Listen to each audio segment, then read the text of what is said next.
നിങ്ങൾ എങ്ങനെ പറയുന്നത്?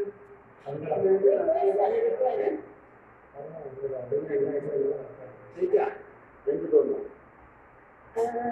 അവിടെ കുറച്ച് ഗെയിം പക്ഷേ ഈ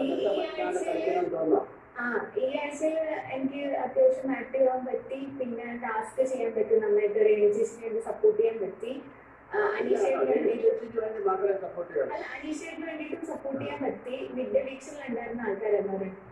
പിന്നെ പണിപ്പുരയിൽ പോകാൻ പറ്റി. അത്യാവശ്യം എനിക്ക് പറ്റുന്ന രീതിയിലൊക്കെ ഞാൻ ചെയ്തു.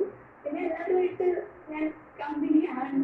പിന്നെ പ്രേക്ഷകർ എന്താ തീരുമാനിക്കുന്ന വെച്ചാൽ അത് സ്വീകരിക്കാൻ നോക്കും. പ്രേക്ഷകരുടെ തീരുമാനം എനിക്കറിയില്ല. അത് പക്ഷേ ഞങ്ങളുടെ തീരുമാനത്തിൽ ഞങ്ങൾ ഉറച്ചു നിൽക്കുന്നു. നിങ്ങൾക്ക് സങ്കടം തോന്നരുത്. എന്നോട് അനുമോൾ ഇവിടെ എന്നോട് നിങ്ങൾക്ക് സങ്കടം തോന്നരുത്. നിങ്ങളുടെ ഏറ്റവും വലിയ ഫ്രണ്ടാണെന്ന് പറഞ്ഞു. നിങ്ങൾ ഏറ്റവും ഇഷ്ടപ്പെടുന്ന ആളാണെന്ന് പറഞ്ഞു. പക്ഷെ ഞങ്ങളുടെ തീരുമാനം ഇതാണ്.